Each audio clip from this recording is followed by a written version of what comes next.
कल्पना कीजिए, पूरे ब्रह्मांड में हाहाकार मचा हुआ है। देवता भयभीत हैं, असुर भाग रहे हैं, पृथ्वी कांप रही है और आकाश में एक ऐसा विष फैल रहा है जो कुछ ही क्षणों में संपूर्ण सृष्टि को समाप्त कर सकता है। उस समय ना तो कोई देवता आगे बढ़ता है और ना ही कोई असुर। तब एक देवता बिना कुछ सोचे उस विष को अपने हाथों में उठा लेते हैं। वो थे महादेव। लेकिन आखिर महादेव ने विष क्यों पिया? पुराणों के अनुसार एक समय ऐसा आया जब देवताओं की शक्ति कमजोर पड़ गई थी। असुर लगातार शक्तिशाली होते जा रहे थे और तीनों लोकों पर अपना प्रभाव बढ़ा रहे थे। तब सभी देवता भगवान विष्णु के पास पहुंचे और उनसे सहायता मांगी। भगवान विष्णु ने कहा कि यदि अमृत प्राप्त हो जाए तो देवताओं को फिर से उनकी शक्ति मिल सकती है। लेकिन अमृत प्राप्त करने के लिए क्षीर सागर का मंथन करना आवश्यक था। इसके बाद देवताओं और असुरों ने मिलकर समुद्र मंथन करने का निर्णय लिया। मंदराचल पर्वत को मथनी बनाया गया और नागराज वासुकी को रस्सी। एक ओर देवता खड़े हुए और दूसरी ओर असुर। फिर शुरू हुआ समुद्र मंथन। जैसे जैसे मंथन आगे बढ़ता गया, समुद्र से अनेक दिव्य वस्तुएं निकलने लगीं। कामधेनु निकली, ऐरावत निकला, अनेक रत्न निकले और फिर देवी लक्ष्मी प्रकट हुई। लेकिन अचानक कुछ ऐसा हुआ जिसकी किसी ने कल्पना भी नहीं की थी। समुद्र के भीतर से एक भयंकर विष प्रकट हुआ। उस विष का नाम था हलाहल। हलाहल इतना घातक था कि उसकी गर्मी से दिशाएं जलने लगीं। आकाश धुंधला पड़ गया, नदियां सूखने लगीं और पृथ्वी कांपने लगी। देवता और असुर दोनों भयभीत हो गए। कहा जाता है कि यदि उस विष की एक बूंद भी पृथ्वी पर गिर जाती तो संपूर्ण सृष्टि नष्ट हो सकती थी। अब समस्या ये थी कि इस विष को रोके कौन?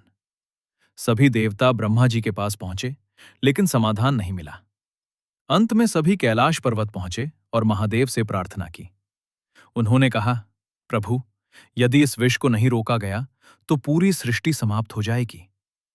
महादेव ने एक क्षण भी विचार नहीं किया। उन्होंने अपने हाथों में उस विष को उठा लिया।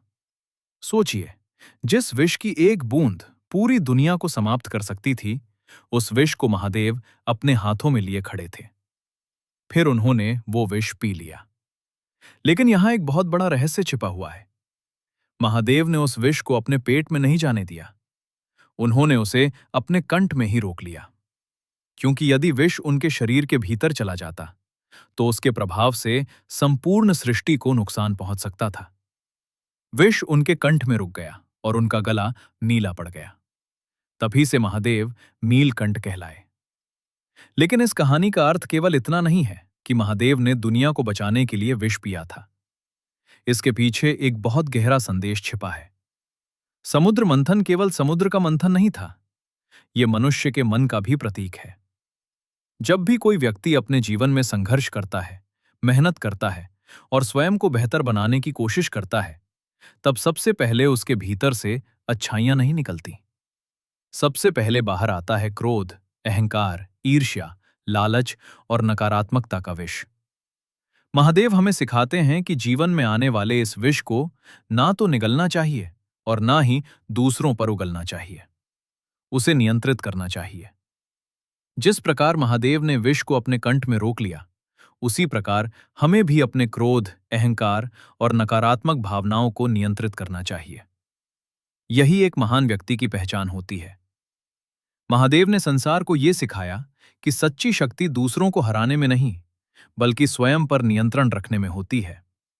उन्होंने ये दिखाया कि जो व्यक्ति दूसरों की रक्षा के लिए स्वयं कष्ट सह ले, वही वास्तव में महान कहलाने योग्य है।